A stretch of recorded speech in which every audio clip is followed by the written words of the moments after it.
आमे समस्ते जानिछे आम चारि पाखर दुनिया केते जल्दी बदलुछि किंतु गोटे बड़ प्रश्न मन को आसुछि आम स्कूल शिक्षा कौन ही बदलुथिबा समय सह ताल देई चली पारुछि।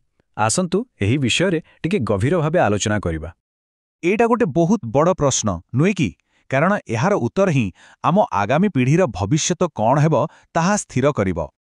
आजि आमे देखिबा केमिति शिक्षारे परिवर्तन आसुछि, केउ सबु नुआ दक्षता दरकार, स्कूल गुडिकर भूमिका कौन, केउ सबु बाधाविघ्न रहिछि, आउ शेषरे भविष्यत पई आमे केमिति प्रस्तुत हेबा। तेबे चालंतु आम आलोचनार प्रथम भागकु जिबा। आजिर दुनिया आउ आगो भଳି नाही, सबुकिछि बदली जाइछि, किंतु प्रश्न हेउछि आम शिक्षा व्यवस्था कौन सत्तरे सेही परिवर्तन को ग्रहण करि पारिछि। देखंतु पूर्वर केमती थिला। 20तम शताब्दी रे मुख्य फोकस थिला पढ़िबा, लेखिबा आ विषयगत ज्ञान उपरे, किंतु आजि 21 शताब्दी रे कथा पूरा अलगा। एबे टेक्नोलोजी को बुझिबा, पूरा दुनिया सह जोड़ी हेबा आ जेउ चाकरी बजार एटे शीघ्र बदलुछि ता सह ताळ देई चालिबाटा ही सबुठु बड़ कथा। तेबे प्रश्न आसुछि एही नुआ दुनिया पई पिलामानकु केउ सबु दक्षता प्रकृତରେ दरकार। आसंतु सेही एसेंशियल स्किल टूलकिट विषय जानिबा। देखंतु विशेषज्ञ माने एपरिकी यूनेस्को भले बड़ संस्था किछि मुख्य दक्षता उपरे गुरुत्व देउछन्ति। एथिरे अछि क्रिटिकल थिंकिंग बा समालोचनात्मक चिंतन, क्रिएटिविटी बा सृजनशीलता, सहयोग, जोगाजोग, डिजिटल साक्षरता, ग्लोबल सिटीजनशिप आउ शेषरे निजे निजे शिखिबार क्षमता। अच्छा, प्रथम दुईटी दक्षता को टिके भल भाबरे बुझिबा। क्रिटिकल थिंकिंग एवं प्रॉब्लम सॉल्विंग माने कौन? एहार अर्थ हैला कौनसी भी सूचना को भल भाबे विश्लेषण करिबा आउ नुआ नुआ समाधानर बाट खोजिबा। आउ क्रिएटिविटी और इनोवेशन हैला पुराना धारा भांगी किछि नुआ करिबार क्षमता। एहा परे आसुछि कोलाबोरेशन आउ कम्युनिकेशन माने अन्य मानंग सह मिसी काम करिबा आउ निज कथा को स्पष्ट भाबे रखि पारिबा। आउ आजिर जुगरे सबुठु जरूरी हेउछि डिजिटल लिटरेसी।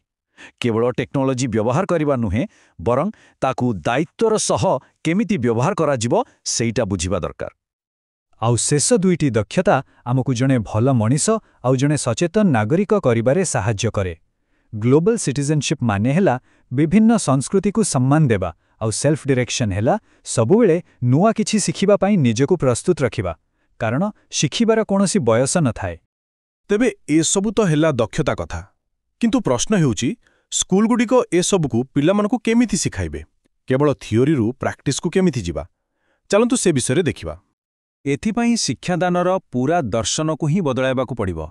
देखंतु पारंपरिक पद्धति रे शिक्षक थिले जणे ज्ञान प्रदानकारी। से केवल बहिरु पाठ पढ़ाउथिले आउ पिलामाने घोषुथिले, किंतु एबे 21 शताब्दी रे शिक्षकंक भूमिका बदली जाइछि। से एबे जणे फैसिलिटेटर जी पिलामानंकु प्रोजेक्ट माध्यमरे मिलिमिशी समस्यार समाधान करिबा सिखाउछंती।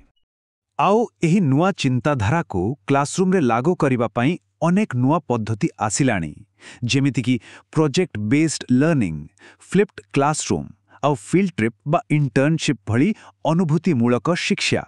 एसबु केवल परीक्षा पाई नुहे बरं प्रकृतरे शिखिबा पाई।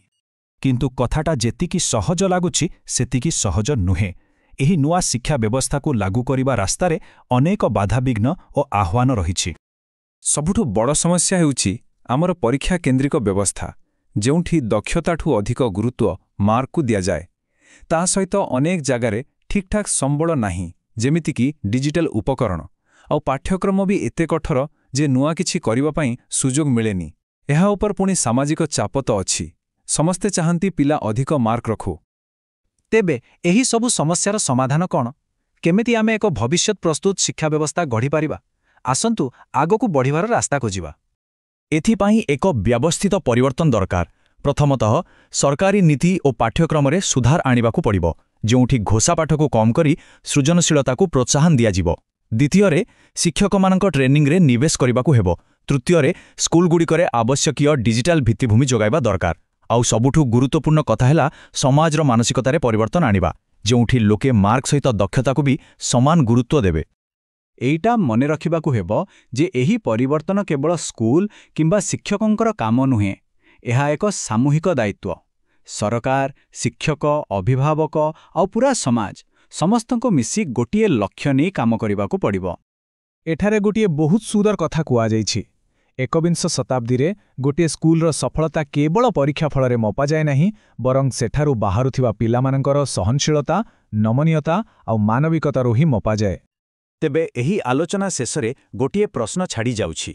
आमे आगकु बढ़िबा समयरे आम आगामी पीढ़ीकु सशक्त करिबा पई सबुठारु गुरुत्वपूर्ण दक्षताटी प्रकृतरे कौन हेबा उचित एहा उपरे निश्चय भाबिबे।